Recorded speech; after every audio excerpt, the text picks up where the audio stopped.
There are so many things that we need to do to scale to that next level. It all starts with a mindset.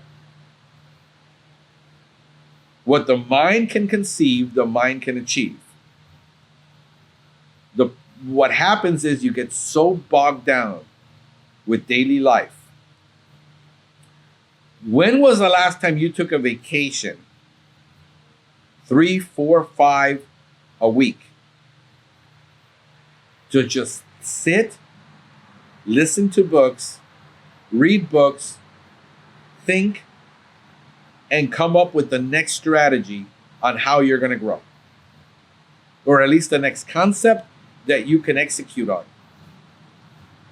Right now, we've got things that we're trying to execute on.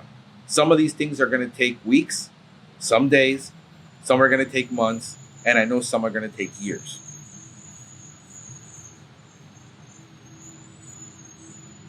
What I'm having is daily meetings. Every morning, 9:30, for 45 minutes to an hour. Think through the process. How do we simplify this process? Because what I found in reading 10x books, and that's the new thing now, is 10x, 10x, 10x is the new thing.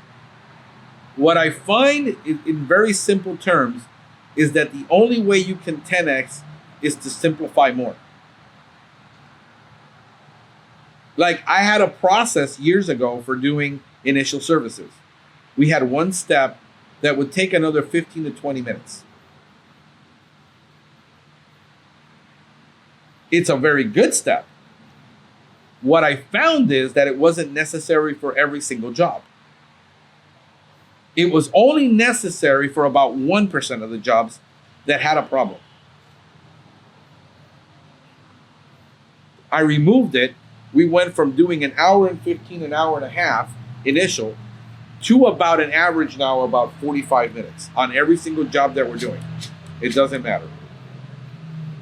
We get excellent results, just as good as we were before. And when we come across this particular problem, then we implement it. It's part of our SOPs. When was the last time you sat there and you went step by step through every single process?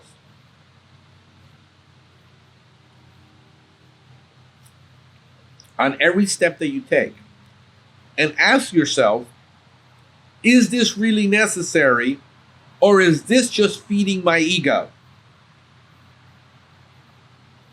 Is this something I came up with because I feel it makes me better than everybody, but nobody cares, nobody knows, and if you got rid of it, nobody would miss it? Is it your ego? Is it that you feel you're giving so much value and so much quality by doing this one thing that nobody cares about? Only you. And the only thing it's doing is giving you fluffy in your belly, but it's providing no extra money. It's creating more work than is necessary. It's not letting you, it's cutting into your profit. What are you doing in your business? I get challenged with this all the time. Look, there are things that people challenge me with that I have drawn a line in the sand when it comes to ethics and morals. I will not do it. I've been in sales since I was 16. By the time I was 18, 19, I was already involved in Amway and multi-level marketing. And I've heard everything under the sun, went to the conferences, went to conventions. I used to go to sales conventions. I used to go to sales seminaries. I was listening to Zig Ziglar in my car since I could drive. I listened to about 20 to 30 books a year on sales and marketing. And there's just things I'm not going to do.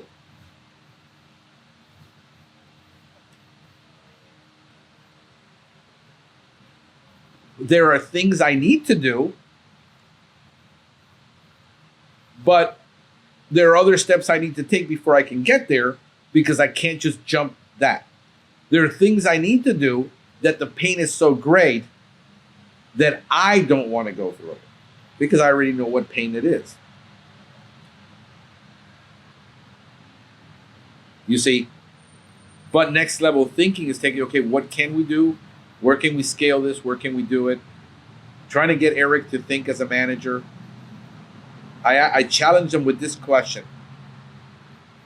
I said, Eric, you're used to doing creation, media, but you want to be a business owner. I need you to start being a manager. And I challenged him with this question. I said, if this was your business and you needed to eat every single day and tomorrow, what would you be doing to make sure that we made more money? And I'm always thinking and pushing. Some people push harder. Some people push less. There's a certain level that I feel comfortable pushing. There are certain levels I don't feel comfortable pushing. But at the end of the day, we have to improve. We got to get more likes. We got to get more shares. We got to get more visitors. We got to get more traffic, because we're trafficking in eyeballs and ears, hopefully to change hearts and minds.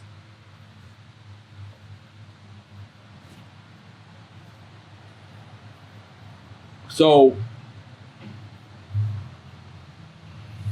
you got to be able to do those three things. I think the biggest thing holding you back is your circle of influence.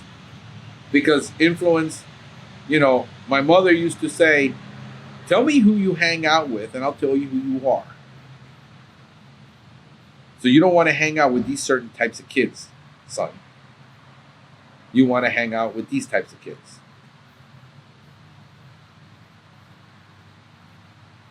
The problem that you have hanging out with those people is that somehow, if there is in you this envy and covetousness and despise for what those people are, because you think they've achieved what they've achieved by stepping on other people, by doing something illegal, immoral, unethical, then you tend to despise that. The other thing is that you have is that you don't feel worthy, or you don't think, or I hear all the time, I don't want to be wealthy. I don't want to be wealthy. I don't want to be wealthy. What's wealthy? What defines wealthy? The fact that you don't want to drive a Bentley and have a boats and Lamborghinis and all that nonsense? What's wealthy? You'll need $1 million in investments in order to retire. You won't be able to retire ever.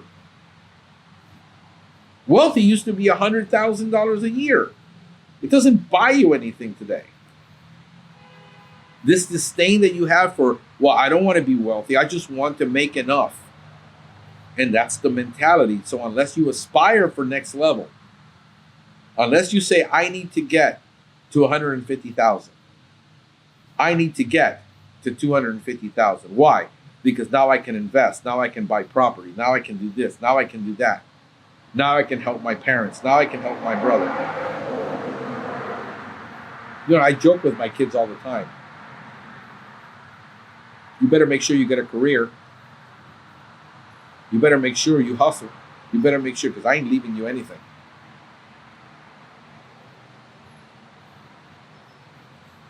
Of course, that's anti-biblical, because the Bible says that a good man leaves something for his children and his children's children. But I got to get them to thinking, how do I make it? Because that isn't always going to be here.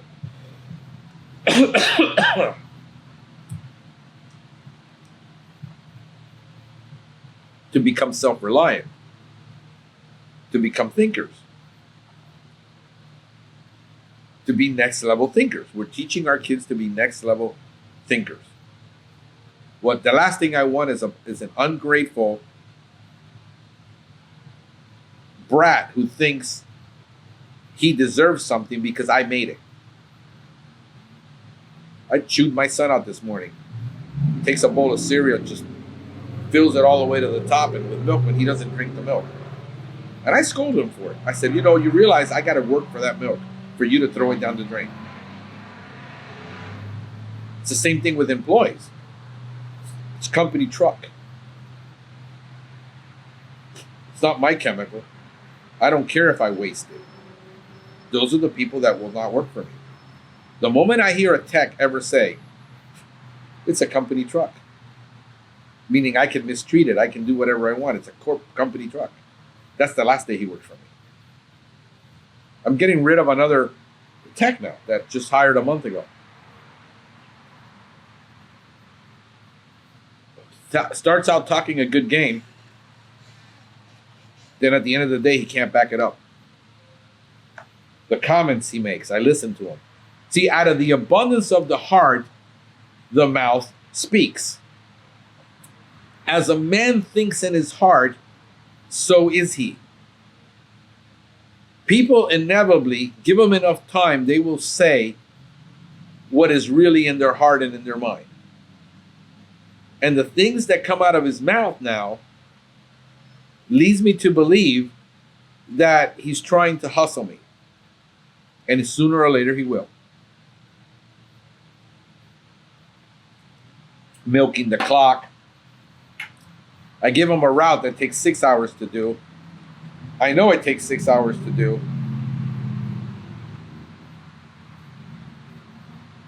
I give him 8 to do it. He shows up in 10. So I have a conversation. I said, I can't raise you while you're still calling me at every stop, while you're making these mistakes, which I taught you not to do. I can't raise you, and I can't promote you, and I can't give you more responsibility until you show me you're faithful. See, in the little things you are faithful, in the greater things you will be. I think technicians need to listen to this message. When you have a worker mentality that I'll milk the clock because that's how I'm going to make my money, instead of giving more value and producing more, that says more about you than it says about the company you work for. I don't care what you tell me. I don't care how badly they treat you. That is your problem for working for a lousy company, working for lousy bosses, working for lousy owners. Your level of integrity is based then on how people treat you, not based on what's in you. So he says things all the time now that I'm catching, that I let it slide. But I'm already looking for another employee.